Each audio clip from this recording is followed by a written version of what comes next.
Hello learners and listeners, welcome to this session. Today's topic is part of the course BGP 003 Conflict and Peace Management.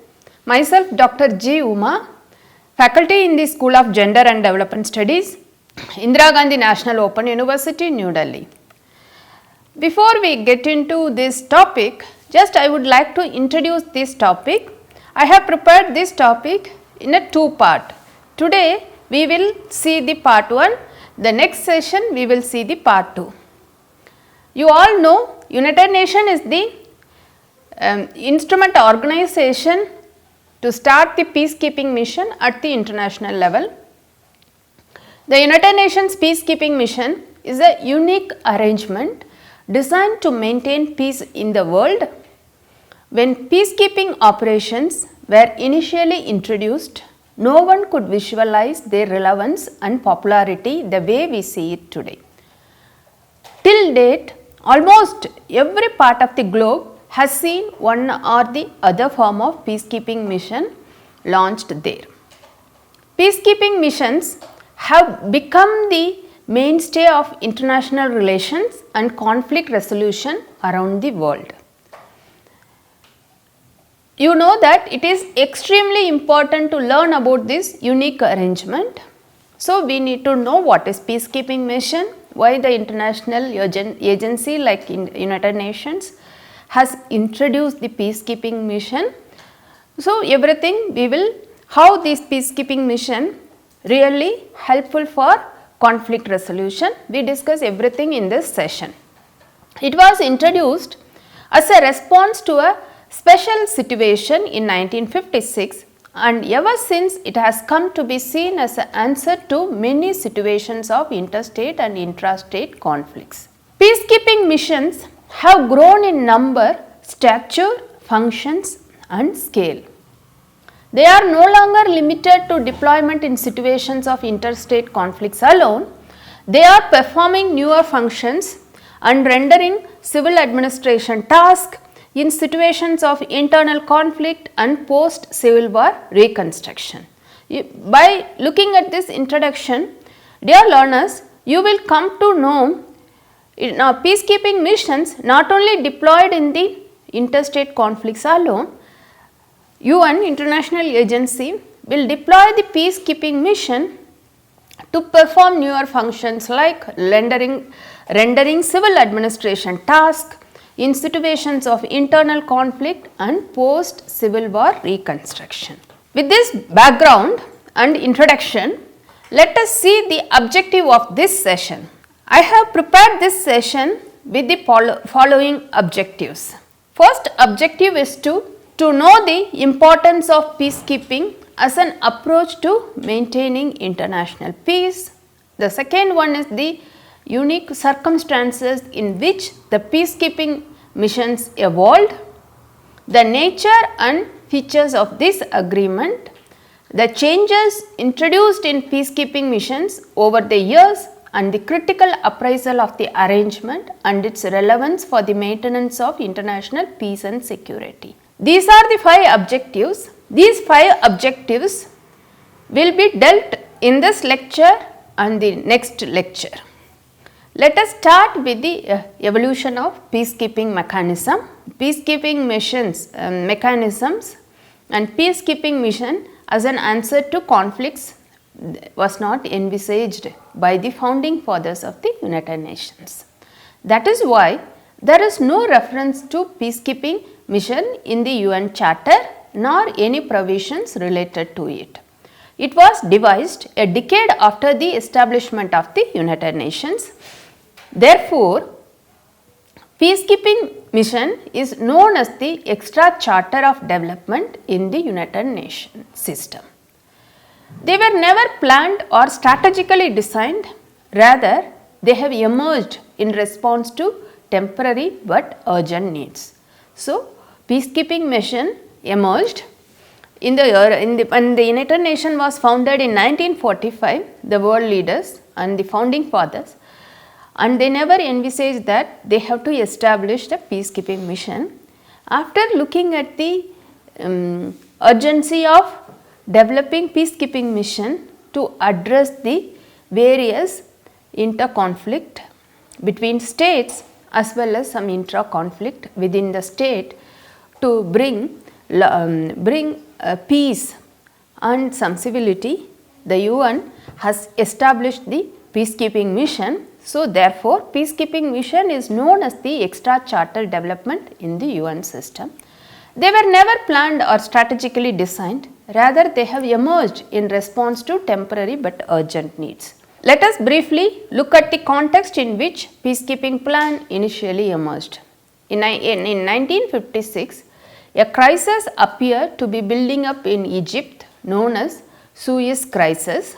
You all must be know Suez Canal.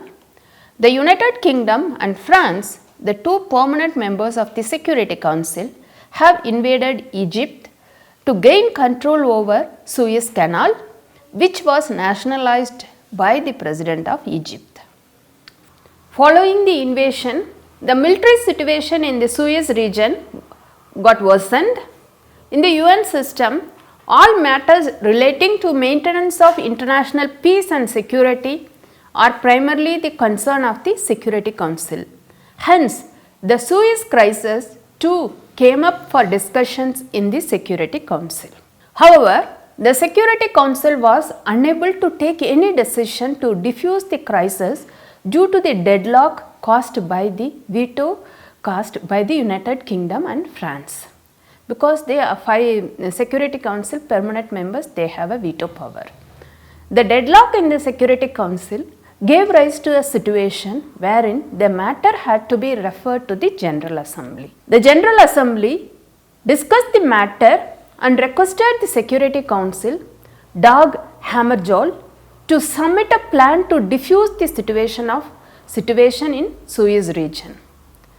In response to this request, the Secretary General, that is Dag Hammarskjöld, submitted a plan for the deployment of peacekeeping forces on 6th November 1956.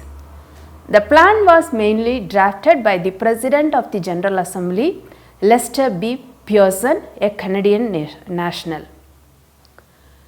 This plan was unique in a sense that it involved deployment of forces, but it was intended to be less offensive in nature as compared to the enforcement measures taken by the United Nations under Chapter 7 of the UN Charter. Ever since 1956, peacekeeping mission has been found to be very useful in dealing with escalation of tension or violence in the situations of conflict. Peacekeeping has emerged as an additional procedure to oversee the maintenance of international peace and security in the event of failure of peaceful settlement of disputes or deadlock due to veto in the Security Council. We have learnt the background of the peacekeeping mission, how the peacekeeping mission in the United Nations has emerged. Now let us look at the features of peacekeeping. The objective of peacekeeping operations, as the term suggests, is to maintain peace, keep order and act as a buffer between the two conflicting groups. The aim is not to defeat an aggressor or restore peace that has been breached. The peacekeeping forces are not deployed to remedy a situation. They are deployed to prevent further escalation of tension or conflict. The objective is to maintain peace while keeping the conflict at manageable levels without deciding about the nature of conflict or who is the aggressor. Secondly, peacekeeping forces were deployed as buffer forces between the conflict parties. They merely separated the hostile armies by stationing or positioning themselves in the middle. In terms of the use of force, peacekeeping forces resembled police force more than a military forces because they were not heavily armed. Peacekeeping forces were mandated to use force as a last resort in self-defense. Therefore, the measures used were short of armed force. Thirdly, peacekeeping forces were expected to maintain an attitude of neutrality and impartiality towards the conflict parties. It means that peacekeeping forces did not favor or take sides with either of the parties of the conflict. In principle, peacekeeping forces were not concerned with the cause of conflict who was at fault. Their mandate was merely to diffuse the situation by acting as a buffer forces, by keeping the fighting parties away from each other. Therefore, peacekeeping forces did not take sides in deciding the merits of claims made by the parties to the conflict. The peacekeeping forces did not enforce a political settlement but only assisted the parties in suspending violence and buying time for a negotiated settlement. The peacekeepers must not interfere in the internal matters of the state. Fourthly, the most importantly, peacekeeping forces were deployed only with the consent of the state's party to the conflict. Consent was imperative because it indicated a desire on the part of the disputants to avoid a full-scale conflict. Consent has been considered as an inevitable to the success of the peacekeeping operations. Dear learners, now you must be aware about the features of peacekeeping forces in the United Nations. The first one is that peacekeeping is not to defeat an aggressor or restore peace that has been breached. So, the aim is to not to deploy to remedy the situation, that you need to understand. They have deployed to prevent further escalation or tension in the conflict. Okay. So, the main objective of the peacekeeping forces is to maintain certain level of or manageable level of peace without deciding about the nature of conflict and who is the aggressor. This is you all must understand.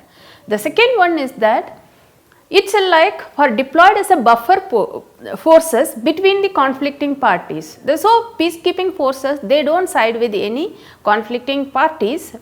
Okay, they are act as a buffer. So, they try to maintain a peace and they prevent further escalation of conflict. That is very important. And the peacekeeping forces, they have given a mandate to use the force as a last resort in self-defense. Therefore, the measures used were short of armed force. And next one is that peacekeeping force was expected to maintain an attitude of neutrality and impartiality towards the conflict parties. It means that peacekeeping forces did not favor or take sides with either of the parties of the conflict. In principle, peacekeeping forces were not concerned with the cause of conflict and who is the fault. That is not their concern. Their mandate was to merely diffuse the situation by acting as a buffer forces, by keeping the fighting parties away from each other. Okay. So, they don't take any sides. They are not part of the either side of the conflicting parties, and peacekeeping forces, they don't force any political settlement, but only assist the parties in suspending violence and buying time for negotiated settlement. So, and the peacekeeping forces, they don't interfere in internal matters of any conflicting parties. And consent is the last one. Consent is the very important. Again and again I am saying that consent was very imperative because it indicated a desire on the part of the disputants to avoid a full scale conflict. Consent has been considered as inevitable to the success of the peacekeeping operation. Also, member of the states of United Nations cannot force the parties to do a dispute to accept the presence of peacekeeping force. It is a force meant to prevent escalation of tensions and thus cannot be imposed. The parties to the dispute have to willingly accept the peace initiatives by the United Nations. That is very important. If any region in the world, if there is a conflict zone, the parties to the dispute have to willingly accept the peace initiative by the United Nations. The consent is required not only for the establishment but also for the way in which a peacekeeping operation will carry out its mandate.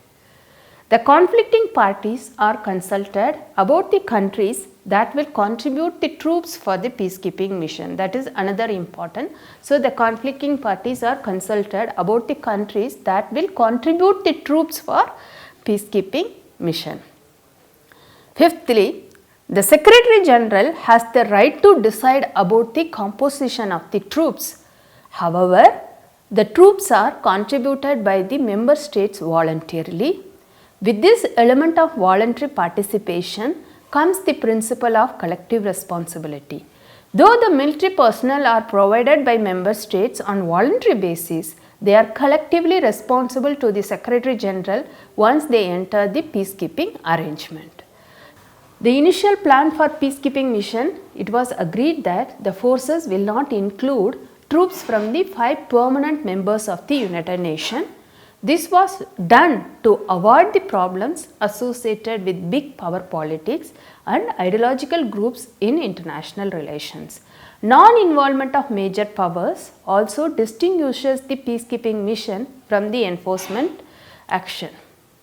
Though there are exceptions, medium and small powers like Canada, India and Nordic countries have usually contributed troops for peacekeeping missions.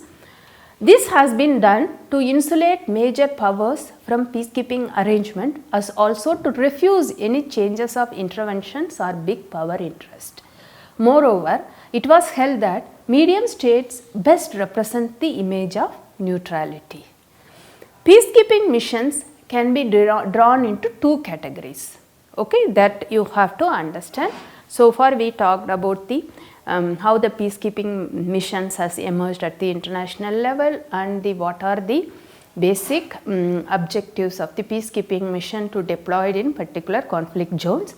And these peacekeeping missions can be drawn into 2 categories. The first are the observer operations, which contain small groups of observers to oversee the maintenance of the status quo. These were more popular in the initial years of the establishment of the United Nations. The second category of peacekeeping missions is the operations involving use of armed forces unit.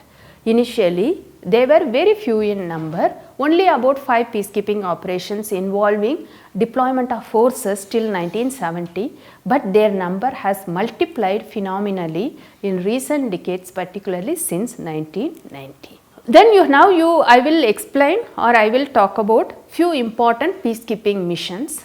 In the initial years of the United Nations, the observers were sent to various parts of the world where conflicts and disagreements were witnessed.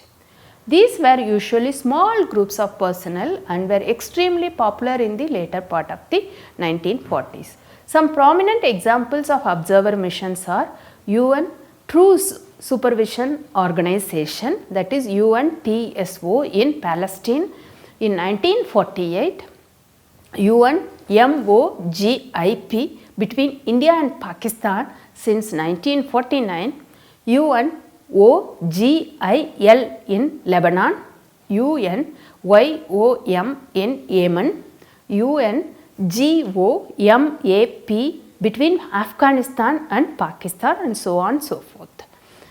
The observers of the ceasefire were provided by the national governments and were paid by the respective governments. As a result, the field observers received orders from their governments even while working for the United Nations. This you need to understand. The observers of the ceasefire were provided by the national governments and were paid by their respective governments. So, thus the field observers received orders from their governments even while working for the United Nations. This greatly dented their neutrality and impartiality. The internationalization of observer forces and their supervision and control by the United Nations became possible with the Secretariat's control over the observer salaries, travel allowances and other expenses related to that. Thus, the identity of the observers shifted from being representatives of governments to individual experts directly under the charge of the United Nations. The fundamental principle of independence of observers has become the basis of impartiality, neutrality and independence of peacekeeping forces. The peacekeeping operations were deployed sparingly till 1970s. The first peacekeeping operations involving deployment of armed forces unit was the UN Emergency Force in 1956 to resolve the Suez Crisis. The UN Emergency Force was placed along with the Suez Canal on Egyptian territory. The second peacekeeping mission was sent to Congo in the form of the UN operations in Congo in 1960 when a conflict erupted between the rebels or secessionists in Congo and the Belgium paratroopers immediately after achieving independence from Belgium. It is claimed that Congo was the first instance where peacekeeping mission sacrificed the principle of using force only in self-defense. UNOC increasingly assumed enforcement-like powers and peacekeepers were openly taking sides, fighting for the central government of Congo. The UN Secretary General Dag Hammarskjöld died in a plane crash in 1961 while on inspection visit to Congo. Within a couple of years, another peacekeeping mission, that is UN Peacekeeping Force in Cyprus, was deployed in 1964 following communal clashes reported between the majority of the Greek Cypriots and minority Turkish Cypriots. In 1974, the UNFICYP separated the fighting Greek and Turkish forces. The efforts towards reunification of the two parts of the Cyprus have not come about. This remains one of the long-drawn deployments of the peacekeeping mission. The 1973 war between Israel and Egypt and Israel and Syria in the Sinai region and in Golan Heights resulted in redeployment of UNEF-2 to the Suez Canal region. In 1974, Israel and Syria reached an agreement to disengage in the Golan region. Ever since, the region was being maintained by UN Disengagement Observer Force to repel any possible incursions by either Israel or Syrian troops. In 1978, the Security Council established UN Interim Force in Lebanon to ensure the withdrawal of invading Israeli forces in southern Lebanon. Although this force was named as an interim force, it continued to be stationed there for over 30 years amidst another Israeli invasion in 1962. Much of the work of UNIFIL has been limited to providing humanitarian assistance, mine clearance and so on. So these are the important things about the peacekeeping missions. I have introduced the emergence of peacekeeping mission and importance of peacekeeping mission as an approach to maintaining international peace and unique circumstances in which the peacekeeping mission is evolved. And we have also discussed in this session the nature and the feature of this arrangement. The rest of the two objectives we will discuss in our next session. Thank you so much for listening, and we will again meet in some other session. Thank you.